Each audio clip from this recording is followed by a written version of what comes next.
ইসলামে পর্দার যে কনসেপ্ট আছে, এই কনসেপ্টের কারণটা কি, এর তাত্ত্বিক দিকটা কি, এটা আমরা অনেকেই জানি না। আল্লাহ রাব্বুল আলামিন সৃষ্টিগতভাবে মানুষকে এমনভাবে সৃষ্টি করেছেন যে নারী পুরুষ পরস্পরের প্রতি আকৃষ্ট হয়। এর মধ্যে আল্লাহ তাআলা নারীকে বিশেষভাবে এমনভাবে সৃষ্টি করেছেন যে পুরুষরা নারীদের রূপ লাবণ্য, তাদের সৌন্দর্য দেখে তাদের দিকে বেশি আকৃষ্ট হয়। এই আকৃষ্ট হওয়ার ফলে মনোজগতে, কল্পনার জগতে একজন পুরুষ একজন নারীর খোলামেলা কোনো দৃশ্য বা সৌন্দর্য দেখে তাকে নিয়ে বাজে চিন্তা করা, আরো সহজ করে বললে মনে মনে রেপ করার, কল্পনার জগতে তাকে রেপ করার একটা স্কোপ তৈরি হয়। আমাদেরকে যিনি সৃষ্টি করেছেন তিনি জানেন যে আমাদের এটা মানবীয় দুর্বলতা আছে। সেই জন্য আল্লাহ তাআলা আমাদেরকে নির্দেশ করেছেন পুরুষদেরকে তোমরা দৃষ্টিকে সংযত করো, কুল্লিল মুমিনিনা ইয়াগুদ্দু মিন আবসারিহিম ওয়া ইয়াহফাযু ফুরুজাহুম। আবার নারীদেরকে নির্দেশ করেছেন ওয়ালা ইউদিনা যিনাতাহুন্না ইল্লা মা যাহারা মিনহা, নারীরা তাদের সৌন্দর্যকে প্রকাশ করে বেড়াবে না, যাতে করে একটা সমাজ সুস্থ স্বাভাবিক থাকে। আল্লাহর বিধানটাকে যদি আমরা ছুঁড়ে ফেলে দেই তাহলে কি হবে? সে ক্রাইসিস ইতোমধ্যে পৃথিবীর প্রত্যেকটা উন্নত দেশ ফেস করছে। পরিবার ব্যবস্থাপনা ভেঙে পড়ছে, সংসারগুলো খান খান হয়ে যাচ্ছে। কান পাতলে চতুর্দিকে আপনি শুনতে পাবেন পরিবার ভাঙার কান্নার আওয়াজ। আল্লাহর বিধানকে যখন মানুষ পরিবর্তন করে নানা নামে, স্বাধীনতার নামে, কখনো অন্য কোনো নামে, যখন মানুষ আল্লাহর বিধান থেকে সরে যায় তখন সেটার জন্য মানুষকে মূল্য দিতে হয়। আজকের পৃথিবীর মানুষেরা আমরা কি হারিয়েছি, আমাদের অতীত তাকালে আমরা দেখি আমাদের কি ছিল এখন কি নেই, তাহলে তুলনা করলে আমাদের বিষয়গুলো মন্থন করা বা বোঝা সহজ হয়। পর্দার বিধানটা আল্লাহ তাআলা সেজন্য দিয়েছেন। একজন নারী, তাকে ফিজিক্যাল মেন্টাল যদি কেউ আক্রমণ করে, তাকে হেনস্থা করে, অ্যাবিউজ করে, পৃথিবীর সমস্ত সমাজ বলে এটা খুবই খারাপ কাজ। কিন্তু মনোজগতে, কল্পনার জগতে কোনো নারীকে নিয়ে আপনি যত কুচিন্তা করেন, যত মনে বাজে চিন্তা করেন, এমনকি আপনি তাকে কল্পনার জগতে ধর্ষণ বা রেপ করেন, পৃথিবীর কোনো সমাজ কিন্তু সেটাকে খারাপ বলে না।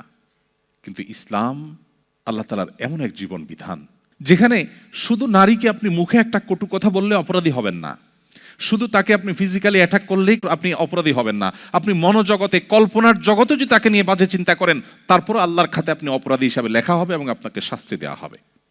নারীর মর্যাদাকে ইসলাম কোথায় তুলেছে?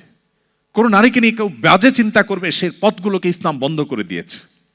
আর এই জন্য আমাদের বোনদেরকে পর্দা করতে হয় আর আমাদের পুরুষদেরকে চোখের পর্দা করতে হয়। উভয় পক্ষের পর্দা করার বিধান শরীয়ত দিয়েছে, ইসলাম আমাদের জন্য সেটিকে আবশ্যক করেছে। শুধু ইসলাম নয়, অন্যান্য ধর্মে, আপনি খ্রিস্টান ধর্ম, ইহুদি ধর্মেও যদি যান সেখানেও দেখবেন যে শালীন সুন্দর পোশাক পরে সৌন্দর্যকে প্রকাশ করে বেড়ানো থেকে বেঁচে থাকার জন্য পরিষ্কার নির্দেশনা আছে। তো এই জন্য একজন নারী তিনি তার পর্দাকে রক্ষা করার চেষ্টা করবেন। পর্দা কেমন হওয়া উচিত? তার সৌন্দর্য যেন প্রকাশ না হয় সেইভাবে পর্দা হওয়া উচিত। সৌন্দর্য যেখানে সেখানে প্রকাশ করবার জিনিস নয়, একজন মুসলমানের জন্য সেটা জায়েজ নাই। আপনি একজন স্বামী, বিবাহ করেছেন, মোহর দিয়েছেন, স্ত্রীর ভরণ পোষণ দিচ্ছেন, আপনি আপনার স্ত্রীর সৌন্দর্য যদি বাহিরে প্রকাশ করে বেড়ান তাহলে ব্যাপারটা কি দাঁড়ালো? যে আপনি আপনার স্ত্রীকে সবাইকে দেখে তাকে নিয়ে বাজে চিন্তা করার স্কোপ আপনি তৈরি করে দিলেন। এভাবে হয়তো ভাবার সুযোগ আমাদের অনেকেরই হয় না। আপনি নিজে কোনো নারীর খোলামেলা দৃশ্য চোখে পড়ার পর আপনি কি করেন? আপনার মনোজগতের অবস্থা কি হয়? ঠিক আপনার ফ্যামিলির কোনো নারীর খোলামেলা এবং অশ্লীল পোশাকে যখন তারা অন্যদের সামনে আসে, সেটা অনলাইনে হোক অফলাইনে হোক, তখন আপনি একবার ভাবুন সবাই কিন্তু সেই চিন্তাটাই করে যেটা আপনার মনের ভিতর আসে। সো পর্দা বোঝার জন্য এই সিম্পল কথাটা যথেষ্ট। আমরা গতদিন এখানেই বলেছিলাম, আমরা অনেকে বলি ভাই, অনেক বোনরা বলেন, বিশেষ করে মেয়েরা বলেন, আচ্ছা ভাই বলেন তো কেন আমাদের পর্দা করতে হবে? সমস্যা তো আপনাদের পুরুষদের। আপনারা চোখে তালা দিয়ে দেন, আপনি সেটা না করে বলতেছেন আমি পর্দা করতে। সমস্যা তো আপনার চোখে, আপনার মনে। আল্লাহ তো বলছে আপনার চোখ নিয়ন্ত্রণ করতে। আমাদের দেশে অনেক নাস্তিক মেয়েরাও এই কোরআন আয়াত শোনায় যে আল্লাহ তো বলছেন পুরুষকে কি করতে, চোখ দৃষ্টি অবনত করতে।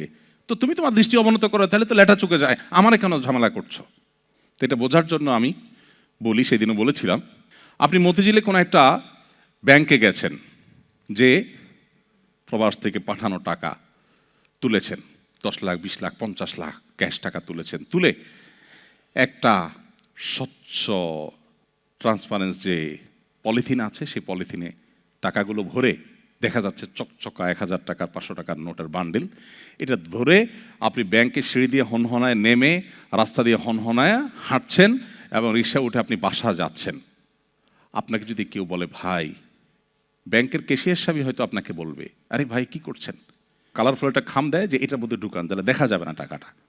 আপনি যদি বলেন যে কেন, আমি খামে ঢুকাবো কেন, টাকা আমার, আমার টাকা দেখে যদি চোর ভাই ছিনতাইকারী ভাই লোভ হয়, তো সে তার চোখ হেফাজত করুক, সে তার লোভ সামলাক। ওয়াই আমি আমার টাকা এই পলিথিনে ব্যাগে ভরতে যাব? ও চোর ভাই, ও ডাকাত ভাই, ও ছিনতাইকারী ভাই, আমার টাকা দেখলে তোমার লোভ হয়, তো তো তুমি তোমার চোখের হেফাজত করো, তুমি তোমার দৃষ্টিভঙ্গি চেঞ্জ করো, তাহলে তো লেঠা চোখে যায়, আমাকে কেন ব্যাগে টাকা ভরতে বলো? এ কথা যদি কেউ বলে, আমরা কি কেউ সেটাকে অ্যাকসেপ্ট করব? আমরা তাকে বলবো ভাই, চোররে চোরের দায়িত্ব না দিয়া, ছিনতাইকারীর ছিনতাইকারীর দায়িত্ব, ভালো মানুষ হওয়ার দায়িত্ব না দিয়া তুমি তোমার টাকাটা সেভ করো, এটাই হলো তুলনামূলকভাবে ভালো। হ্যাঁ, চোরকেও আমরা নসিহত করবো, ও চোর ভাই তুমি সামলাও, এবং তাকে আমরা বিচারের মুখোমুখি করে শাস্তি কার্যকর করে চুরির প্রবণতা কমাবো। আবার অপরদিকে আমরা নিজেদের সম্পদকেও সেভ করব।